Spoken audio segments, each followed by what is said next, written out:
Colin, I don't give a crap how much money I make. You ain't going to talk to me like I'm 12 years old. But there ain't one thing in my life that I've ever failed at, Tyler. Never. All right? Ever. I ain't gonna hold you. Me personally, I wouldn't take this level of disrespect.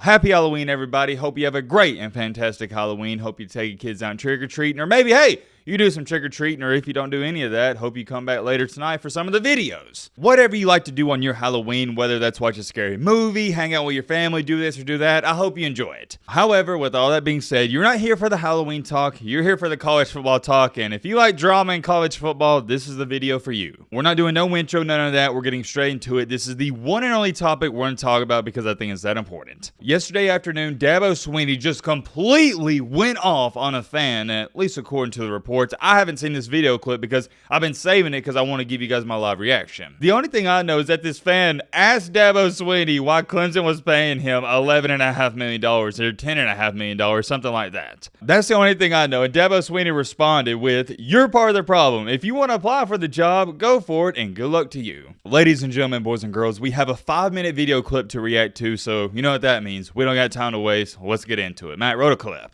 Coach Swinney, it sounded a whole lot like Tommy Bowden.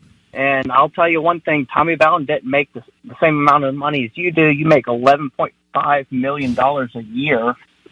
That's second in college football, if I'm not mistaken. I'm curious why that salary has led to a 4-4. And I know we're going to talk about, just being a couple plays away from undefeated and all that. Okay, so there you have it. I'm not going to try to pause it too much more, but as you heard it right there, this fan stated, I believe his name is, it says Tyler in the description. He said, yeah, you're making $11.5 million per year, and I'm just curious as to why this has translated into a 4-4 record. Granted, he stuttered way more than I did, and he also sounded extremely nervous. Kind of sounded like this fan who was talking to Dabo here was walking on eggshells. I just want to hear the rest of this. I don't have too much to say right now, so let's continue on. What's this guy's name? Tyler. Hey, Tyler, I've listened to enough of you, Tyler. Listen, you can have all your opinions that you want. All right, I don't know how old you are. Don't really care. All right, but let me tell you something. We won 11 games last year, and you're part of the problem, to be honest with you, because that is part of the problem. It's people like you that all you do is the appreciation, the expectation is greater than the appreciation. And that's the problem.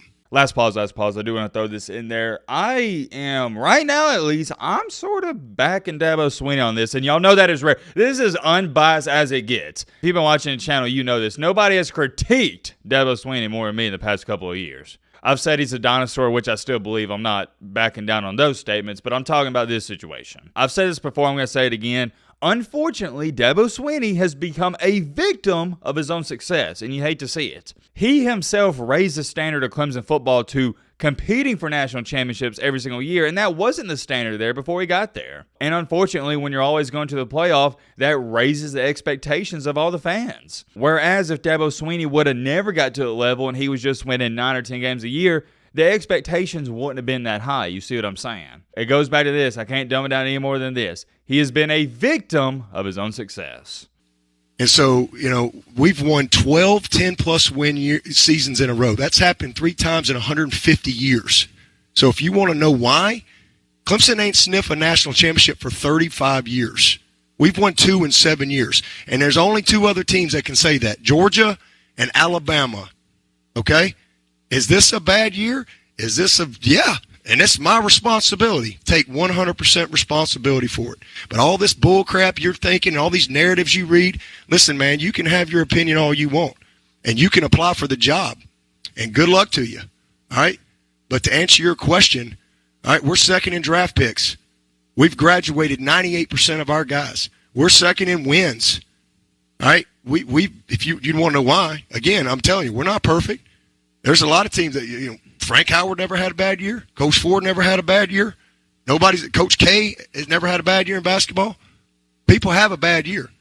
But the part of the problem is the appreciation. I used to tell people all the time, It'd say, what's the difference in Clemson? I'm going to tell you. At some places, there's an expectation, but at Clemson, there's an appreciation. And what's happened at Clemson is we've won so much that even when it used to be the fun's in the winning, now even when you win, people like you complain. Clap it up for Dabo Swinney. 100% right, and I even stated this about Alabama football a couple years ago. It wasn't last year, it was the first year we had Bryce Young in 2021 where we made the championship and got beat by Georgia. That year, Alabama, almost every single game, it came down to the wire, and we played teams closer than we ever have. For example, I'll use the Auburn game because y'all remember that game where Alabama was down and out, then Bryce Young had that 99-something yard drive to come back in overtime. All throughout that year, I got so sick and tired of Bama fans complaining even when we won games. So I relate to Dabo Swinney 10,000% on this, and I was telling one of my buddies this a couple years ago as well, and he agreed with me. Look, I'm all about having a gold standard. If you want to hold your team, whether that's Alabama or Clemson, to a high standard, I'm completely fine with that. But where it crosses the line for me, and I can't even stand to be in the same room as you, is when you just start bickering and complaining even after wins, especially in the SEC, and I know the ACC ain't the greatest, but anytime you can win on the road in your conference, that should be appreciated. I don't care if you should have beat the team by 40. A win is a win. And only people that have actually played sports know how hard it is to win week in and week out. It's hard to win, period, the end. However, with that being said, I can look at Alabama struggling in Arkansas late in the fourth quarter, not playing their best in the second half in that game and only winning 24-21 and say, yes, we won, but we definitely didn't play to our best abilities. You got to be mature enough and just, like Dabo Swinney said, appreciating enough to say, yeah, it's good that we beat Arkansas, but we got a lot to work on. That's always something I say about Alabama. I'll tell you this much and we'll get to move on. I apologize for the rant. As an Alabama fan, I appreciate every single win. What is one thing I always say in my live reactions? I will never, and I mean never, ever, ever, and I say you guys should never, ever, ever, whoever you root for, apologize for a win. Don't care. Always appreciate a win, but let's get a move on. And criticize the coaches and question everything. People like you, all right, when I hired Tony Elliott to be the offensive coordinator who never called a play in his life, I'm sure you were critical then. All right, and he took us to 2 national championships. People like you who just love to destroy people with your comments, all right? I'm sure you've never made any bad decisions. I'm sure you've lived a perfect life. I'm sure you've led a bunch of people. I'm sure you do your job in front. So to answer your question, I started as the lowest paid coach in this freaking business, all right? And I'm where I am because I've worked my ass off every single day. And I ain't going to let some smart-ass kid get on this phone and create this stuff. So if you got a problem with it, I don't care. All right? I work for the Board of Trustees, the President, and the AD. And if they're tired of me leading this program, all they got to do is let me know. I'll go somewhere else where there is an appreciation. All right? It's not just winning. It's how you win. And we are this is a tough year, but we've had 12, 10-plus win seasons in a row. 12. We lost to Tennessee last year. They won 11 games for the first time in like 20 years. We've had 8, 11 win seasons in whatever, 11 years or whatever. We've won 2 national championships. Clemson went 35 years. All right, probably since before you were born, your whole freaking life. And we've won 2 in 7 years. And we earned it. And we beat the best of the best to do it. The best of the best. 12, 10-plus win seasons. So if you want to know why, that's why. Am I perfect? Nope. I'm far from it. Last pause. I just want to throw this in there while I'm thinking about it. This is a Dabo Swinney that I grew up watching and I loved as a coach, and I thought he had a ton of potential. This is old school Dabo Swinney, and we need him back. Do y'all think I like sitting up here and saying Dabo Swinney is a dinosaur and he's a fraud and he's washed up? No, I don't like that, but it's the truth. The bottom line is Dabo Swinney, he might have needed something like this to happen to reignite that fire in him. My opinion hasn't changed on him. He still is a dinosaur because he's got to adapt and change his ways, but I do like what he's saying. I am a man of faith. Absolutely. All right? I'm 53 years old, and there ain't one thing in my life. I have been a part of failure many times, but there ain't one thing in my life that I've ever failed at, Tyler. Never. All right? Ever. I wanted to get an education. I got 2 degrees. I wanted to be the first college in my graduate, my family. I did it. I wanted to go play football at Alabama. I earned a scholarship, lettered 3 years, worked my ass off, won a national championship. I wanted to get into coaching. I worked my way to being a head coach. And when I got this job, and I'm sure you didn't want me to get this job, all right, and 15 years later, I'm still here, and I'd say the results are what they are, and I stand on them. So you don't ever have to call back. I wanted to get married. I've been married for going on 30 years. I wanted to be a father. I've raised 3 great sons. If you don't like how I run the program, don't be a fan. I don't care. But I'm the head coach, and I'm going to do what I believe is right for the long term of this program, what's best for the players, and what I think is best for the moment. If you got a problem with that, that's fine. But I'm not going to sit here and let you call. I don't give a crap how much money I make. You ain't going to talk to me like I'm 12 years old. You'd be freaking kidding me. Amen.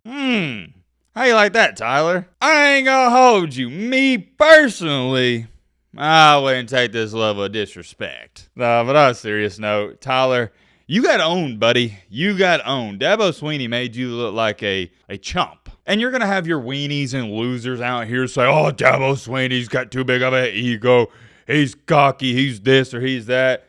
He just spit out the cold hard facts. He didn't really brag on himself. He just said what he's done up until this point. I'm not condoning everything Dabo said in this, what was it, a 6-minute message, but for about, I'd say 85% of it, I agreed with him. This is nothing more, nothing less than a person who was just holding stuff in, and he kept holding it in and holding it in, and finally he let it out against old poor Tyler here. The only thing I disagree with is, number one, just even responding to a fan in general. Number two, going back and forth with them. I don't like that, but that's just always been something I've lived by. Grown men, or men at that, shouldn't go back and forth with anybody on the internet. I guess technically that was a call-in show or whatever. I don't even know what it was, but you get my point. I can promise you this. You will never, and I mean never ever in a million years, see me going back and forth with somebody on the internet. Never. Now, with all that being said, I'm going to assume Dabo being on this call-in show is a part of his contract or something, because why else would he be doing this? I'm extremely curious, and I know it's going to be controversial because I was looking at some of the comments on Twitter, and it seems like it's split 50-50. About half the people like what Dabo said, and the other half don't. For me, this is where I stand on it, and I think it's why I empathize with Dabo Swinney here.